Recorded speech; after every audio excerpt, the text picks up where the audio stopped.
All right. Hi, everyone. I hope you're doing well. My name is Vijay Ravindran, and I'm the CEO and founder at Floreo. And when I started Floreo 8 years ago, I had a tech background, knew nothing about healthcare, and FDA was essentially a three-letter word that I was going to do everything I could as a product founder to avoid. And so what we're hoping to do in this talk is to demystify the process of seeking FDA approval and the steps involved so that any of you who are founders out there, if it makes the most sense to deliver your mission, that you're not afraid of the process and the work that it entails. I'm joined by two fantastic partners, because there's one thing I've learned as a founder is you need partners to be able to go through a process like this. Dr. Hattangadi is the CEO and co-founder of Cortica, and he'll tell you more about the business in a moment.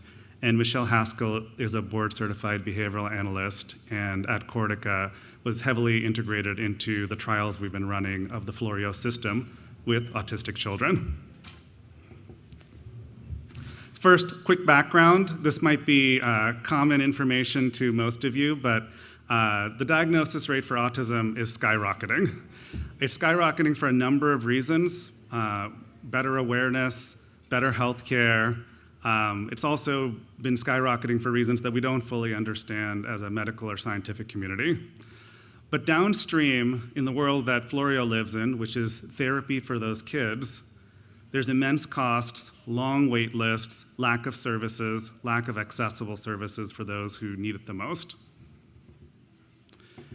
And so I founded Floreo inspired by my son, who was diagnosed on the autism spectrum when he was 2. He's been through thousands of hours of therapy to help him with basic social and communication needs. This is a photo of him actually using the Floreo VR therapy system that was featured in the New York Times in 2022. And the product we're going to talk about and all of the work we're going to talk about working towards FDA approval has led Floreo to be an FDA Breakthrough Device Designated product. In Floreo, and I'll show you some quick screenshots later, we create safe, immersive scenes to develop social and life skills for children and adults who have autism or other neurodiverse conditions that can include ADHD, anxiety, to help them with reaching their full potential. Neil? Thanks, Vijay.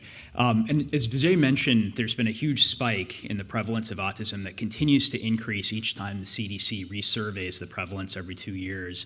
Beyond the prevalence alone, the problem is it's a very fragmented and complex provider ecosystem that parents have to manage. So I came with a background as a physician, and so I'm used to seeing patients in an academic medical center, but there's often a ping-ponging between multiple physician subspecialties, so psychiatry, neurology, genetics, gastrointestinal concerns, and then there'll be referrals to parents for behavioral therapy, speech therapy. They're working with the school system. It's a very complex, convoluted process. And so what we built at Cortica in response to this was an integrated model based on the tenets of academic research centers. We were multiple academic physicians who came together to build what we really wanted care to look like. And it's across 4 domains of care. We have medical, behavioral, developmental, and family support so that parents have a single place to come for all of their needs. There's no longer fragmentation of the ecosystem, and you've got providers that are all working together. We started the company in 2014. It's been scaling over the past 10 years. We're now 2,000 clinicians across the country, and our future is very much around whole child, whole family care. It's around technology enablement and something called value-based care.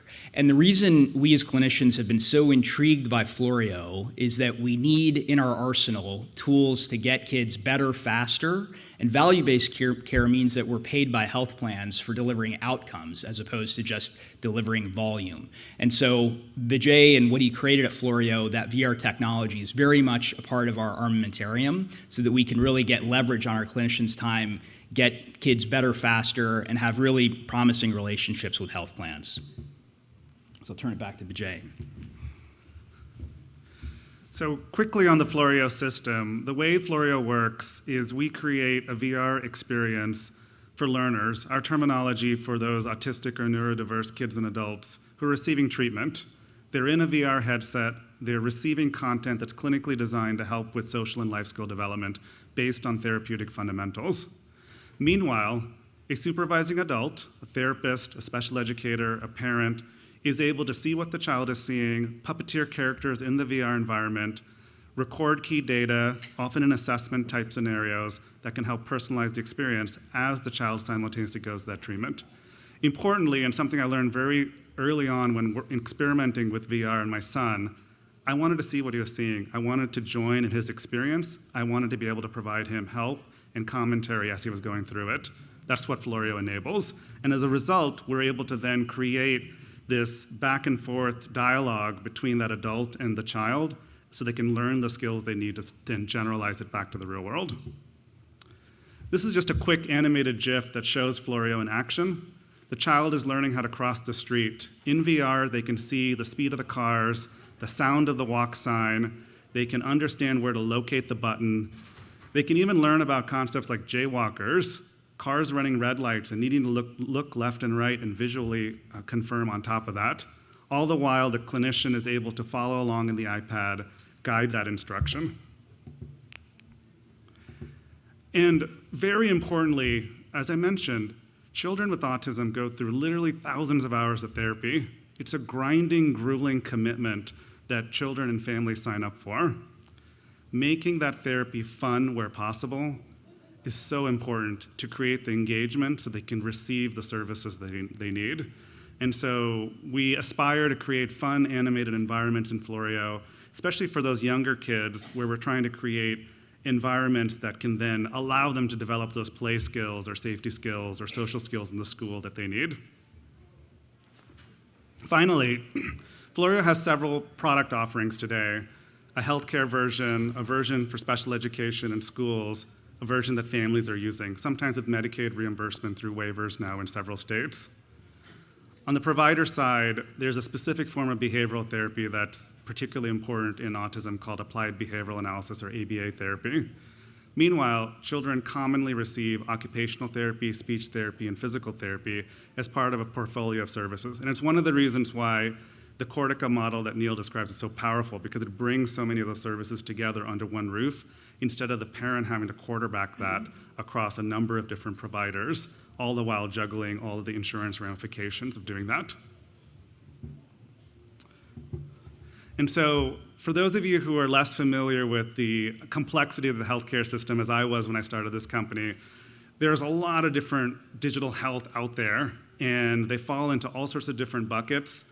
What we're building at Floreo can be termed a digital therapeutic, in that we're creating software to provide treatment for a health condition, in this case, autism spectrum disorder and just related conditions.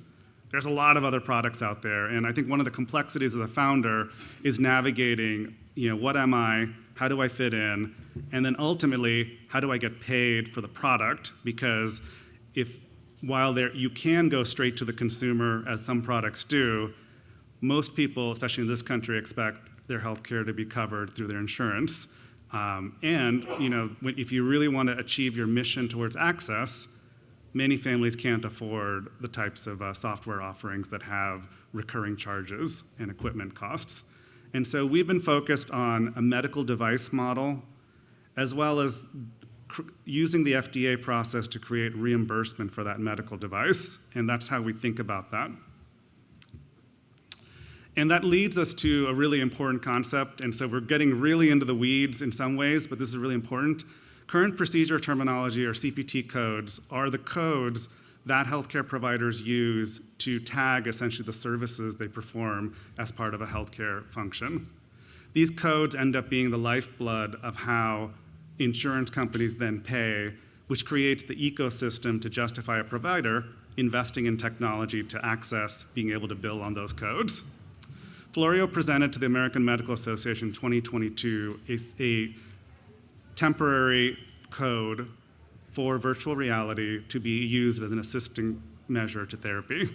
This is the first therapy code for mental or behavioral health, and its design was to essentially umbrella underneath a number of parent codes that are used commonly in therapy across speech, occupational, physical, ABA behavioral therapy, and psychotherapy.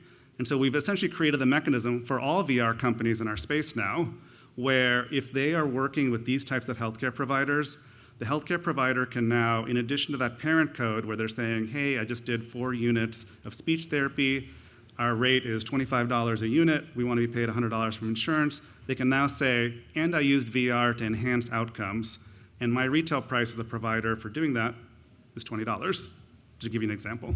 So that's the construction that we've enabled. However, there's a major challenge. CPT-3 codes are not required to be reimbursed by insurance.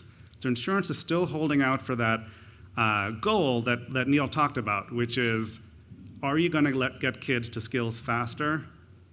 And the subtext, which they don't say out loud necessarily, is, will this save me money in the long term? Because that's ultimately how the whole machine works. So lastly, I just want to throw out some terminology as we then get into the actual studies. Things you hear about. In medical devices, there's 2 paths to take: software in medical device or software as medical device.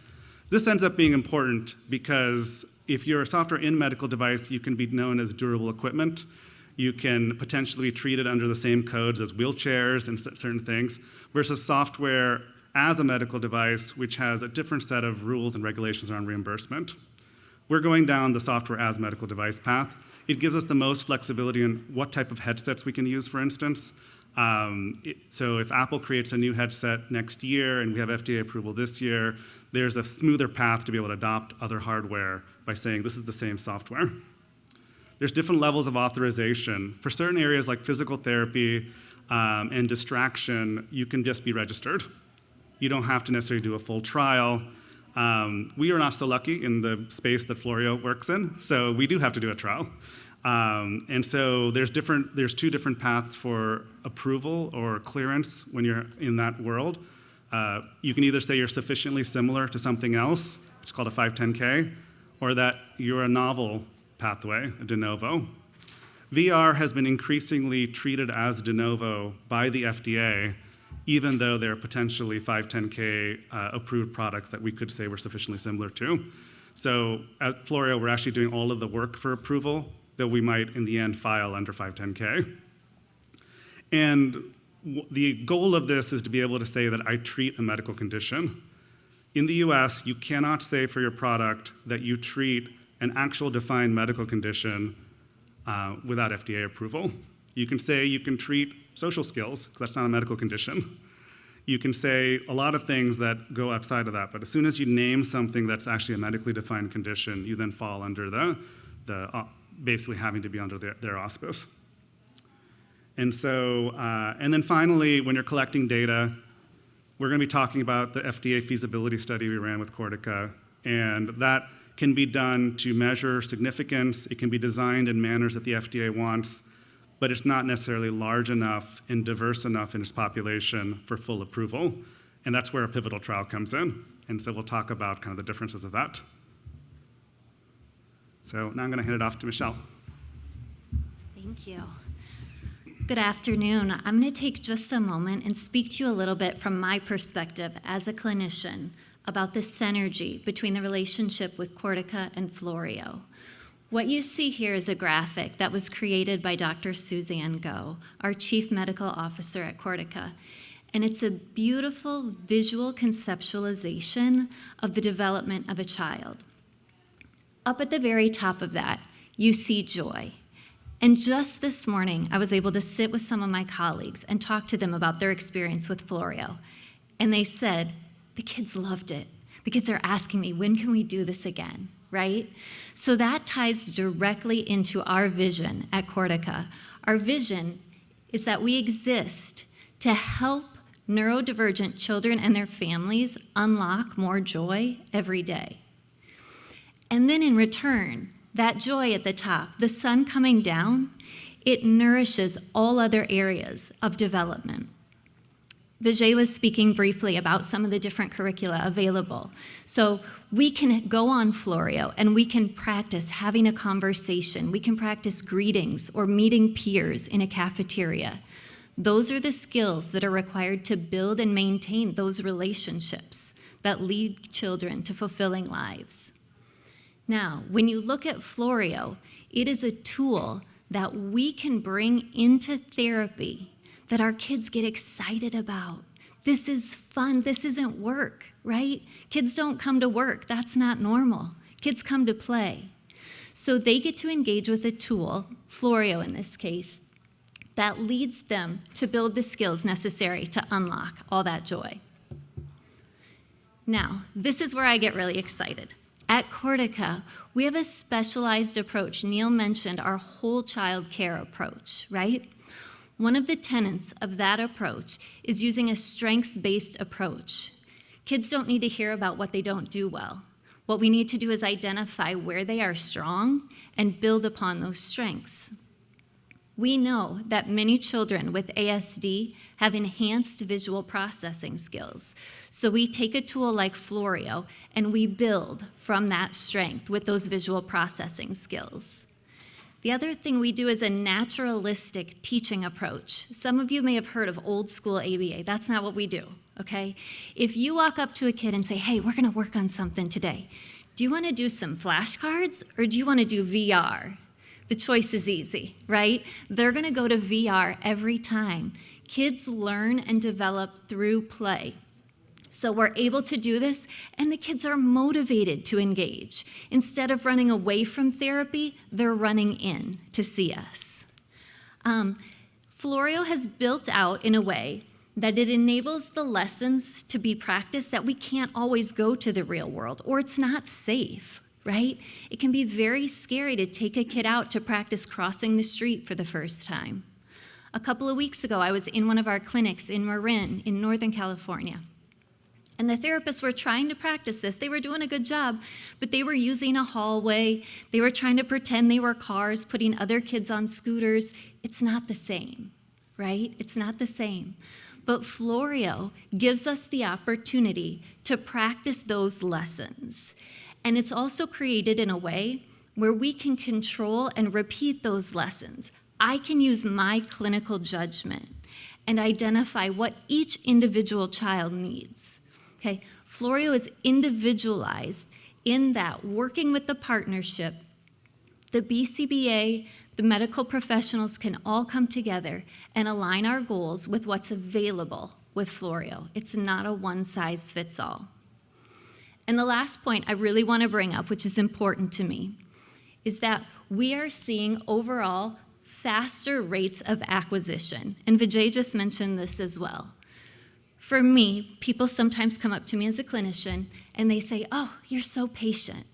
I'm actually not. The work I do is urgent. We need to move, okay? Helping support children with developmental needs is a moving target. They're always growing alongside their peers, and there's more skills to teach. So if I work really hard with a 4-year-old and I teach them all the things a 4-year-old needs to know in a year, by the time we hit 5, there's more skills to go. So it is an urgent mission that I am on. And I am so thankful that we get to partner with Vijay and his team on this. I'm going to pass to Neil to tell you a little bit more about the study. Well, thanks so much, Michelle. It's great to work with clinicians like her. Super inspiring. So as a team effort, what we did is take that incredible clinical insight that Michelle just relayed and designed a study to show convincingly that Floreo works to do all the things Michelle nicely articulated. So we put forward a feasibility study, and the purpose of feasibility studies, it's smaller, it's exploratory, and that is used to then design a pivotal study that ultimately is used for FDA regulatory approval. This was 14 patients, and it was truly gold standard as clinical trials are structured. It was randomized, that is, patients are randomly selected for one group or the other. There was Floreo in one arm, the other arm had a sham control, which was 3D videos that a child would watch. That was a placebo VR experience, so it was similar to Floreo in being a VR experience, but minus the controlled lessons that were tailored by a therapist. Over the course of 12 weeks, the child got either the placebo or the Floreo arm, and the main endpoint that we were looking at was something called the Autism Impact Measure. This was done by blinded assessors. It was, in fact, a double-blinded study. Those who were doing the Autism Impact Measure were blinded. The parents themselves who were filling it out, they didn't know which experience their child was getting. And then our clinician assessors, who were doing other endpoints as well, were also blinded. So this was truly a gold standard clinical trial design. The cool thing about the Autism Impact Measure is it was designated by the FDA as the critical tool for any product, whether it's a drug, a VR technology, a device, anything else, an intervention, to get through the regulatory process. Anything involved in autism goes to the Autism Impact Measure. It is parent reported, which is really important because the most important signal that a child is getting better is what their parents relay to us. And it's also a short-term metric. So every 2 weeks, you can see changes in the AIM score. So that was the design. It took us almost a year to enroll and conduct with 12 weeks of intervention. And at the end of that year, it was a great success for us. Floreo VR achieved the primary endpoint, that is children treated with Floreo improved significantly in the AIM score compared to placebo, and also achieved statistical significance versus the control in a specific area within the AIM of peer interaction. So it shows that the social communication skills that we're building through the Floreo lessons are enhanced in the peer interaction AIM score. So we're using this to now launch a pivotal study that's just about to enroll at a much larger scale. It's around 120 patients. That's going to drive both regulatory approval and reimbursement. And Vijay will talk about the implications of this great result. How many minutes do I have? 2? Okay, thanks. So the results of this was submitted to the FDA last fall, and we were able to receive something called Breakthrough Device Designation. Breakthrough Device Designation is a new program that was created in the Trump administration by the FDA to fast-track new novel products in areas of chronic conditions and urgent need to be able to have a running dialogue with the FDA towards approval. And so it's basically intended to help entrepreneurs who have new products get to full FDA approval without deep pockets, without the patience to go for long periods of time, because I'm having to raise new capital on an ongoing basis like most startup founders. So it's really difficult to go through a multi-year process. It's also a signal to investors that you're on the right track, which is really important when you're trying to pitch. And so we've been able to use this to be able to get ongoing dialogue and to be able to talk to them without 3-month windows, which is how the normal process works with pre-submission letters. And so that's something that for entrepreneurs, they absolutely should be looking at if they're looking at the FDA path. But the second thing we got into, just through really luck and timing, is a new program that was just opened to neuro-related products in the fall called the TAP program. It stands for Total Product Lifecycle Advisory. See, there's a big problem in the industry for digital therapeutics. There's been several products that have gotten to full FDA approval, but then have not gotten reimbursement codes from insurance, and they've essentially gone bankrupt. And so the FDA, in recognition for the problem that's at hand, created a new program to essentially help companies be able to get to reimbursement. And so it's enabled a number of dialogue meetings with insurance experts that have been recently employed by the FDA, as well as advisory groups from insurance companies to advise the startup.